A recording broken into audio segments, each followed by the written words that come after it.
Hello friends, welcome to Vidyadani DG. दोस्तों, आज का मेरा टॉपिक है पार्ट 4, जो कि है राज्य के नीति निर्देशक तत्व। सबसे पहले हम जानते हैं कि राज्य के नीति निर्देशक तत्व होते क्या हैं। दरअसल जब हमारा संविधान का ड्राफ्टिंग चल रहा था, जब संविधान बन रहा था हमारा, तो संविधान में सलाहकार समिति के एक मेंबर जिनका नाम था बी.एन. राव। बी.एन. राव ने ये सोचा कि ये जो नीति निर्देशक तत्व है इसको भी मौलिक अधिकार में ही डाला जाए। लेकिन फिर क्या हुआ, फिर कुछ सलाह मशवरा के बाद इसको अलग से इसका एक आर्टिकल, अलग से इसका एक सेक्शन बना दिया गया और उस सेक्शन में डाल दिया गया। क्योंकि मौलिक अधिकार जो होते हैं उसको हम कोर्ट में चुनौती दे सकते हैं, और मौलिक अधिकार के अलावा जितने भी अधिकार होते हैं उनको हम कोर्ट में चुनौती दे नहीं सकते हैं। तो चूंकि इनको भी मौलिक अधिकार की श्रेणी में ही रखा गया है, लेकिन वैसे मौलिक अधिकार जिनको कि हम कोर्ट में चुनौती दे नहीं सकते हैं, ठीक है। इसीलिए इसको हम राज्य के नीति निर्देशक तत्व नाम से इसको हम ये किए हैं, और आर्टिकल 4 में आता है। दरअसल इसको कोर्ट में चुनौती नहीं देने के पीछे का कारण है, एक्चुअली आपका अगर आर्टिकल 12 से 35 के बीच में कोई भी हनन होता है, कोई छीनता है, तो आप कोर्ट में जाएंगे। कोर्ट के थ्रू जो सुप्रीम कोर्ट या हाई कोर्ट है रिट करता है जारी, और रिट जारी करने के बाद आपके मौलिक अधिकारों की रक्षा होती है। लेकिन ये जो राज्य के नीति निर्देशक तत्व है, इसमें क्या होता है कि ये अगर ये एक राज्य सरकार को बतलाया गया है कि आप इस फॉर्मेट पे एक कल्याणकारी राज्य को आप रन कीजिए, कल्याणकारी राज्य की स्थापना कीजिए, और अगर वो ऐसा करने में असफल होती है तो कोर्ट में नहीं बल्कि जनता की कोर्ट में हिसाब होता है। यानी कि 5 साल के बाद जब इलेक्शन होगा या फिर जब भी चुनाव होगा, तो चुनाव में जनता फिर उसको सिखाएगी सबक कि तुमने मेरे लिए काम नहीं किया। मतलब इसका फैसला देश की अदालत नहीं करती है, जनता की अदालत करती है, जो कि अपने अपने मताधिकार प्रयोग के थ्रू होता है। तो राज्य के नीति निर्देशक तत्व में यही है कि आर्टिकल 36 से 51 के बीच में इसका जिक्र है। ये भारत के संविधान के भाग 4 में इसका जिक्र है, और इसमें जो है ये हमने आयरलैंड से लिया है। संविधान में हमने कुछ ना कुछ हर देश से लिया है। मैक्सिमम चीज तो भारत शासन अधिनियम 1935 से है। इसके अलावा जो कि कुछ देश से हमने कुछ लिया, जैसे कि संविधान संशोधन का लिया है हमने साउथ अफ्रीका से।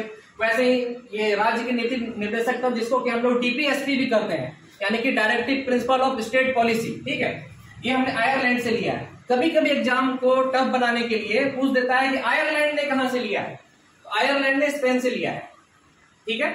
आयरलैंड ने इसको स्पेन से लिया है और भारत ने इसको आयरलैंड से लिया है। इसका नाम है डीपीएसपी, राज्य के नीति निर्देशक तत्व, आर्टिकल 36 से लेकर के 51 तक, ठीक है। इसमें क्या है, ये कल्याणकारी राज्य, एक राज्य को कैसे रन करना चाहिए, कैसे एक राज्य चले, कैसे उस राज्य का मुखिया उस राज्य को चलाए, उसकी चर्चा की गई है।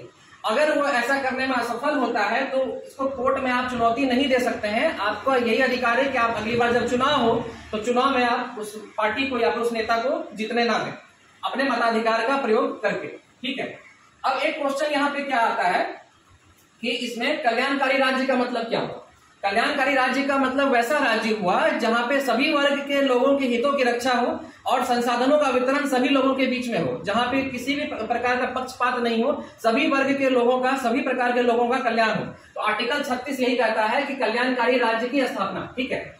आर्टिकल 36 कहता है कि कल्याणकारी राज्य की स्थापना होगी। आर्टिकल 37 क्या कहता है कि न्यायालय में चुनौती नहीं पड़ सकता है, न्यायालय में चुनौती इसको नहीं दिया जा सकता। मान लीजिए कि कोई मुख्यमंत्री है या कि कोई भी नेता आके वादा किया कि मैं 25 लाख रोजगार दूंगा, 5 लाख रोजगार दूंगा, रोड बनवा दूंगा, पुल बनवा दूंगा, और वो बनवाने में अगर असफल रहा तो आप उसके खिलाफ कोर्ट में केस कर नहीं सकते। आप यही करेंगे कि जब 5 साल बाद या जब भी चुनाव होगा तो आप उसको वोट ना दें, अपने वोट का प्रयोग करके उस पार्टी को हराएं या फिर उस नेता को हराएं, ठीक है। मतलब जनता की अदालत लेती है फैसला, तो इसलिए इसको न्यायालय में चुनौती नहीं दिया जा सकता है।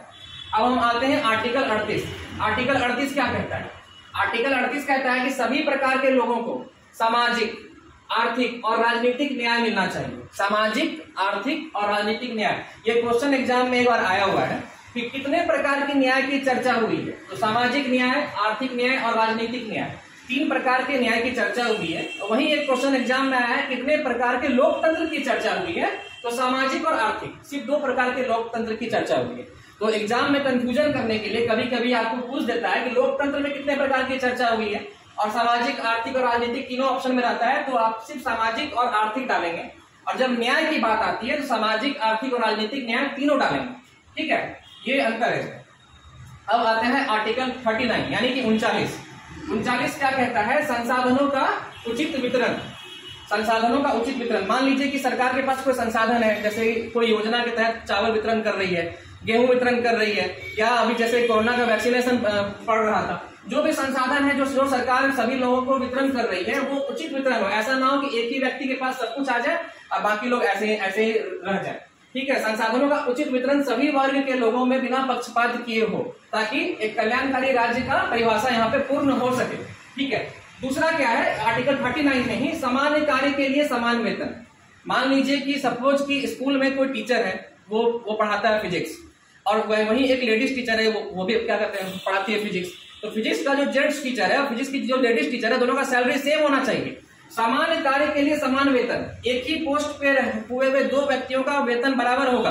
ठीक है, ऐसा नहीं कि एक ही पोस्ट पे, मान लीजिए आप एग्जाम दे रहे हैं, एसएससी सीजीएल का एग्जाम दे रहे हैं आप, तो एसएससी सीजीएल पे आपका जो सिलेक्शन होगा किसी XYZ किसी भी सैलरी पे हो जाएगा, आपके साथी का XYZ किसी भी सैलरी पे हो जाएगा, ऐसा नहीं होगा। ठीक है, समान कार्य के लिए समान वेतन का प्रावधान है आर्टिकल 39 में, और संसाधनों का उचित वितरण। तो आप देखिए, इसको आप अगर थोड़ा सा ग्रुपिंग करके पढ़ेंगे तो समझ में आपको आएगा। देखिए, पहला क्या था, एक कल्याणकारी राज्य बना, और अगर वो वहां का मुखिया अगर कुछ काम नहीं करता तो उसको चुनौती नहीं दे सकते। फिर क्या, जब कोई राज्य बनेगा तो राज्य में सभी के साथ में न्याय होना चाहिए। सामाजिक, आर्थिक और राजनीतिक न्याय, 3 प्रकार के न्याय की चर्चा है। लोकतंत्र में 2 प्रकार के लोकतंत्र की चर्चा है, सामाजिक और आर्थिक। फिर क्या है, अब जब न्याय हो गया तो संसाधनों का उचित वितरण, कहीं भी संसाधन का वितरण होता है, और कोई भी सरकार किसी प्रकार का रोजगार देती है तो समान कार्य के लिए समान वेतन। ठीक है, यहाँ तक आपको समझ में मुझे लगता है आ गया होगा। अब हम आते हैं आर्टिकल 40 पे। आर्टिकल 40 कहता है पंचायत का गठन। आर्टिकल 40 ये पंचायत के चैप्टर में आपको डिटेल में बताया जाएगा। पंचायत जो होता है ये स्टेट लिस्ट में आता है, और पंचायत का गठन आर्टिकल 40 में होता है। ठीक है, जिसमें कि आप जो मुखिया का चुनाव होता है या फिर जो ग्राम पंचायत होता है, सरपंच होता है, वो आर्टिकल 40 के तहत में आते हैं। ठीक है, अब आते हैं आर्टिकल 41। आर्टिकल 41 क्या कहता है कि कुछ दशाओं में काम मिलना चाहिए। मान लीजिए कि कोई राज्य है, राज्य में सबको न्याय मिल गया, सम्मान भी मिल गया, वहां पे पंचायत का गठन हो गया, तो कुछ दशाओं में सभी को काम मिलना चाहिए। जैसे कि मजदूर भाइयों को मनरेगा के तहत जो रोजगार मिलता है, या फिर आप देखे होंगे कहीं भी कुटीर उद्योग सरकार व्यवस्था करती है ताकि लोगों को कम से कम 100 दिन का रोजगार मिले, 50 दिन का मिले, कुछ तो रोजगार मिले, कुछ दशाओं में व्यक्ति को काम मिले। ठीक है, इसका जिक्र है। ठीक, अब आर्टिकल 42 क्या कहता है, जो काम मिला वो काम न्याय संगत होना चाहिए। अब मान लीजिए आपको किसी ने काम पे रख लिया और आपसे 8 घंटा के बदले 18 घंटा का ले रहा है लेबर, मतलब करवा रहा है मजदूरी, तो न्याय संगत नहीं है ना। आपको सरकार भी कहती है कि 8 घंटा से 9 घंटा मैक्सिमम करवाइए काम, लेकिन आपसे को 18 घंटा 19 घंटा काम करवा रहा है। या फिर कोई महिलाएं जो कि गर्भवती हैं, उनको 3 महीने के बाद जबरदस्ती बोला जा रहा है कि काम पे आने के लिए, तो ये न्याय तो नहीं हुआ ना किसी के साथ में भी। तो काम जो होगा, आर्टिकल 41 बोलता है पहले काम दीजिए, 42 बोलता है काम जो दीजिएगा वो काम न्याय संगत होना चाहिए। ठीक है, अब हम आते हैं आर्टिकल 43 पे। आप देखिए, यहाँ पे तो काम मिल गया, काम में आपके साथ जस्टिस भी हुआ, न्याय संगत होना चाहिए। 43 कहता है कि आप जो काम आपको मिला उस काम का आपको उचित मजदूरी मिले। मान लीजिए कि आप कहीं भी नौकरी कर रहे हैं या मजदूरी ही कर रहे हैं, तो आपको जब शाम में आप घर जाएंगे या फिर अगर कहीं नौकरी कर रहे हैं तो महीने में के एंड में आपको कुछ तो वहां पे लेबर चार्ज मिलेगा ना, आपकी मजदूरी मिलेगी ना। तो ये कहता है कि ये आपका मजदूरी हो। आर्टिकल 43 में ही 2 प्रावधान है, 43A और 43B। 43A क्या कहता है कि किसी भी संस्था में वहां के काम करने वाले मजदूरों की या फिर काम करने वाले कर्मचारियों की भागीदारी। मान लीजिए कि आपके, जैसे कि सरकार कोई फैसला लेना चाह रही है, सपोज मान लीजिए कि डेयरी एसोसिएशन है, सरकार फैसला लेना चाह रही है कि हम लोग डेयरी एसोसिएशन में कोई टाइमिंग का बदलाव करेंगे या किसी का एक एज सीमा को घटाएंगे। सरकार का यह दायित्व बनता है कि वहां के एसोसिएशन से या कि वहां के कर्मचारियों से एक बार सलाह मशवरा करे। अगर वो नहीं करता है तो कोर्ट में चुनौती इसको नहीं दिया जा सकता, मैंने पहले ही बतला दिया है। लेकिन एक कल्याणकारी राज्य में नियम है कि आप कम से कम इस चीज को फॉलो करें, ये राज्य को कैसे काम करना है उसके लिए ये प्रोटोकॉल है। दूसरा क्या है, कोऑपरेटिव। आप देखते होंगे कोऑपरेटिव बैंक है या सहकारी समिति है, ये सब देखते होंगे आप, तो ये भी आर्टिकल 43 के अंदर ही आया। 43 में उचित मजदूरी, मजदूरों की भागीदारी और कोऑपरेटिव यानी कि सहकारिता।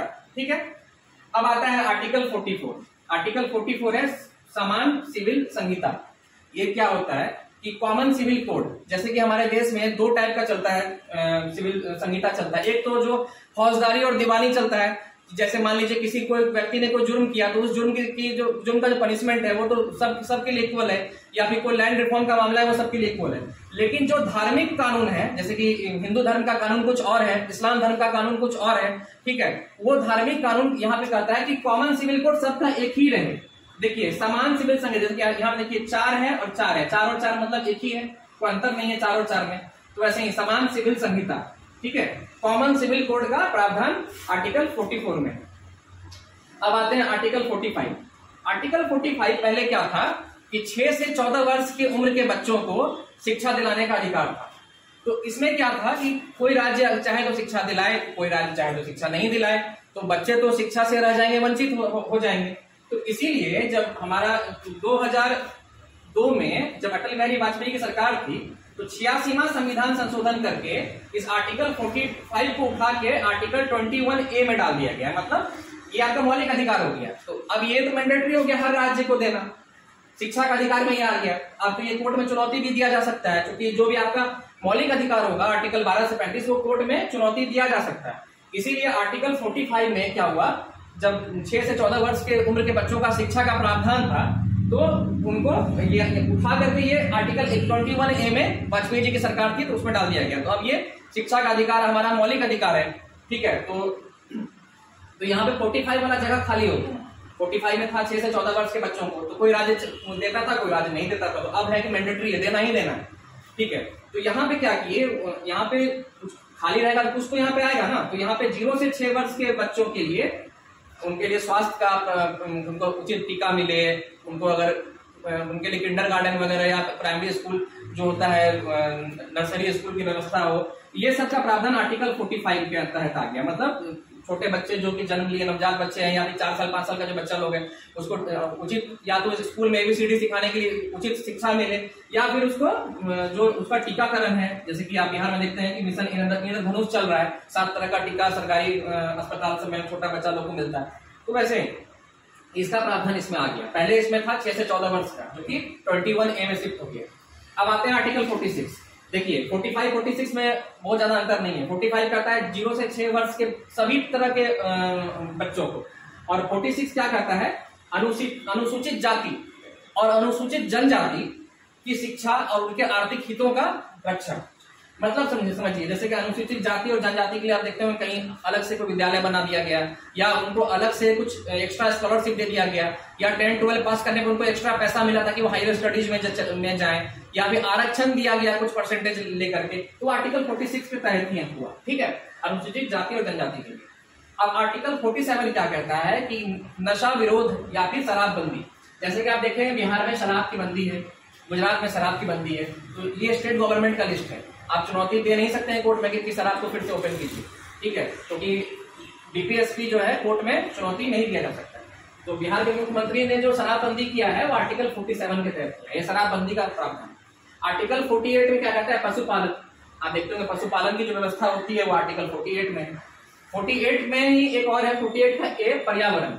जब देखिए इसको थोड़ा सा यहाँ पे इंटरलिनेट आप कर सकते हैं, पर्यावरण रहेगा तभी तो वहां पे पशु रहेंगे, ठीक है। तो पशुपालन और पर्यावरण 48 और 48A।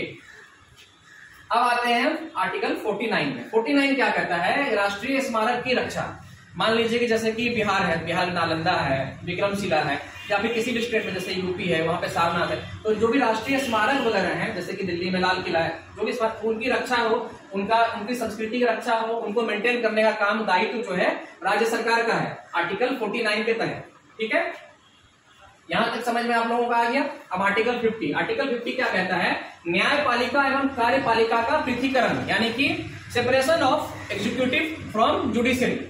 न्यायपालिका एवं कार्यपालिका का पृथकीकरण, मतलब जुडिशियरी जो है वो एग्जीक्यूटिव काम में इंटरफेयर नहीं करेगा, एग्जीक्यूटिव जो है जुडिशियरी के काम में इंटरफेयर नहीं करेगा, दोनों अलग अलग है, ठीक है। आर्टिकल 51 है अंतरराष्ट्रीय शांति। किसी भी राज्य में शांति व्यवस्था होना, लॉ एंड ऑर्डर अच्छा होना, उस देश की शांति को रिप्रेजेंट करता है। और उस देश में शांति है तो दुनिया में उस देश का नाम होता है। तो अंतरराष्ट्रीय शांति जो है आर्टिकल 51 में। और आर्टिकल 51 में आर्टिकल 51A भी ऐड किया गया 1976 में। यह है मौलिक कर्तव्य, ये 1976 में ऐड किया गया 42वें संविधान संशोधन।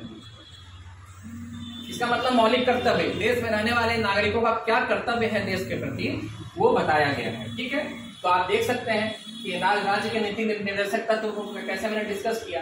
एक कल्याणकारी राज्य हो, तो न्यायालय में चुनौती नहीं दिया जा सकता है, सभी वर्ग के लोगों को सामाजिक आर्थिक राजनीतिक न्याय मिले, संसाधनों का उचित वितरण हो, समान कार्य के लिए समान वेतन हो। 39 में 40 में पंचायत है, 41 में कुछ दशाओं में काम मिले, ठीक है, काम मिले या कुछ भी पेंशन मिले। 42 में काम न्याय संगत हो, मतलब सभी के लिए बराबर हो। 43 है उचित मजदूरी मिले, सभी वर्ग की भागीदारी हो, हम कोऑपरेटिव बना सकें। 44 है सिविल कॉमन सिविल कोड, समान सिविल संहिता। 45 जो पहले था 6 से 14 वर्ष का, उसको उठा के 21A में डाल दिया गया, यहाँ पे 0 से 6 वर्ष का डाल दिया गया। 46 अनुसूचित जाति जनजाति है। 47 शराबबंदी है। 48 पशुपालन है। 48 का A पर्यावरण है। 49 राष्ट्रीय स्मारक है। 50 न्यायपालिका है। 51 अंतर्राष्ट्रीय शांति है। 51 का ये मौलिक कर्तव्य है। ठीक है, तो मुझे लगता है कि आपको ये डीपीएसपी समझ में आ गया होगा। ठीक है दोस्तों, नेक्स्ट क्लास में हम इसके आगे का टॉपिक करेंगे। देखते रहिए विद्यादानी डीजी।